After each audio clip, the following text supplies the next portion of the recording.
Assalamualaikum warahmatullahi wabarakatuh. Kami dari kelompok 1 ingin mempresentasikan hasil kerja keras kelompok kami yang beranggotakan 4 orang, Maura Saizak, M. Hako Sabil, Herlina, dan saya sendiri Jamalia Ildani. Kerja kelompok kami berjudul Definisi Pengertian Fungsi dan Kedudukan sebagai Dasar Negara dan Ideologi Bangsa, yang di dalamnya membahas tentang definisi dan pengertian Pancasila, fungsi Pancasila, kedudukan fungsi sebagai dasar negara, dan kedudukan sebagai ideologi bangsa. Selanjutnya akan dipresentasikan oleh Maura Saizak. Definisi Pancasila. Asal kata dari bahasa Sanskerta. Panca artinya 5, sila artinya prinsip. Secara harfiah, 5 prinsip terminologis dasar negara dan ideologi bangsa Indonesia yang terdiri dari 5 prinsip. Yang pertama, ketuhanan yang Maha Esa. Kedua, kemanusiaan yang adil dan beradab. Ketiga, persatuan Indonesia. Keempat, kerakyatan yang dipimpin oleh hikmah kebijaksanaan dalam permusyawaratan dan perwakilan. 5, keadilan sosial bagi seluruh rakyat Indonesia. Setiap sila memiliki makna lengkap setiap sila. Makna sila 1, ketuhanan yang Maha Esa, mengakui Tuhan sebagai pencipta yang menghargai kebebasan beragama. Yang kedua, kemanusiaan yang adil dan beradab, menghargai martabat manusia, mengedepankan sopan santun. Ketiga, persatuan Indonesia, menjunjung tinggi kesatuan negara, menolak pemecahan. 4, kerakyatan yang dipimpin oleh hikmat. Itu artinya kekuatan di tangan rakyat melalui musyawarah untuk mufakat. 5, keadilan sosial bagi seluruh rakyat Indonesia, menjamin keadilan ekonomi sosial, politik, menghilangkan.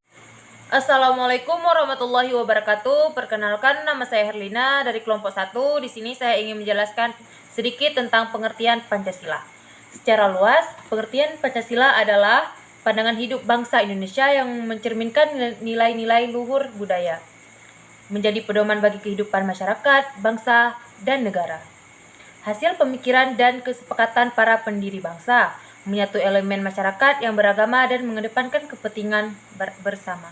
Selanjutnya, fungsi Pancasila. Secara umum, ada 5 fungsi dari Pancasila. Yang pertama, sebagai dasar pemikiran dan perbuatan pedoman berpikir dan bertindak bagi seluruh rakyat. Yang kedua, sebagai pengikat persatuan dan kesatuan, menyatukan berbagai latar belakang masyarakat. Yang ketiga, sebagai landasan pembangunan negara, dasar semua program pembangunan nasional. Yang keempat, sebagai standar nilai dan norma.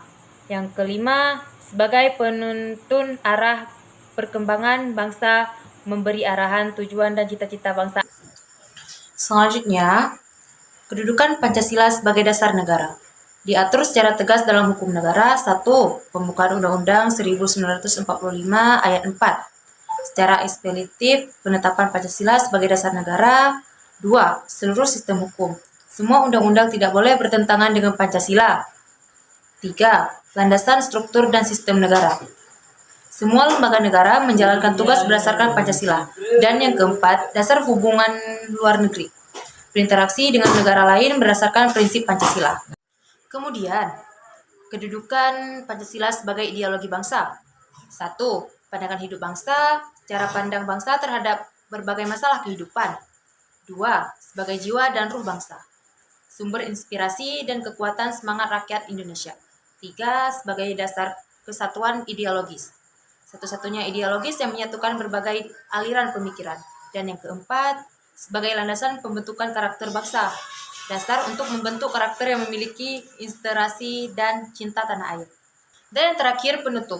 Pancasila adalah dasar negara dan ideologi bangsa dengan makna yang sangat penting. Sebagai dasar negara, landasan sistem hukum dan struktur negara. Sebagai ideologi bangsa, pandangan hidup dan pengikat persatuan. Pemahaman dan pengamalan yang benar diperlukan untuk menjaga persatuan dan mewujudkan negara yang adil, makmur, dan sejahtera. Sekian presentasi dari kelompok kami. Assalamualaikum warahmatullahi wabarakatuh.